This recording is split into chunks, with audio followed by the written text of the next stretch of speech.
Hey guys, Morgan here. I am heading out for SEG Columbus in about 20 minutes. It's going to be a long drive, and I'm very excited for that. Um, but because of that, I'm not going to be able to put up another draft video for until Monday, which is why I'm recording this video instead. I am going to tell you about my favorite common from Oath of the Gatewatch Limited and why, because I think that's very interesting. It says a lot about a format. So to start off with, let's talk about the power threshold. Power threshold is something that limited resource mentions tangentially. I don't think they ever mention it directly. They talk more about toughness, but I like to attack, so we're going to talk about power. I've noticed in all of my Oath of the Gatewatch draft experience, which is actually quite prolific, that if my creatures don't have 4 power, they're going to have a really hard time breaking through my opponent's creatures. And because of that, I want to talk to you about Saddleback Lagak. That's right, have you heard about Saddleback Lagak?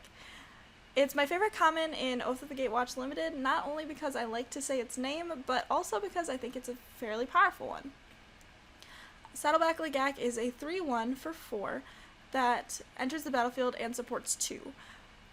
When it supports 2, you put a 1/1 counter on each of up to 2 other creatures. Support is a kind of weird mechanic that way. You can't put the counter on the creature that entered the battlefield, but that's the price of getting to choose, I guess.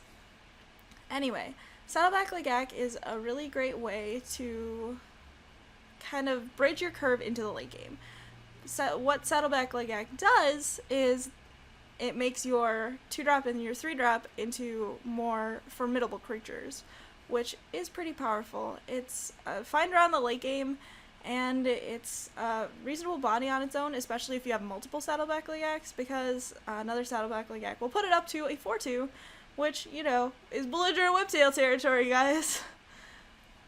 I've really enjoyed the drafts where I draft a couple Saddleback Lagaks and a couple 3-power 3-drops. It works out pretty well, and I think it's super awesome. So when you are looking at your first Oath of the Gatewatch pack this weekend, or your second, or your third, or however many times you've drafted Oath of the Gatewatch already, I want you to take notice of that mid-sized green lizard. Moto's coming out with Oath of the Gatewatch this weekend. I'm really bummed that I'm not going to be able to play a lot of it. Again, going to be in Columbus. But you will definitely see lots and lots of Oath of the Gatewatch videos on my YouTube channel, as well as the various outlets where they graciously put up my videos. And until then, enjoy your weekend. Don't forget to take Magic 1 draft at a time, and if you're at Columbus, I'm the scorekeeper, so come up and say hi.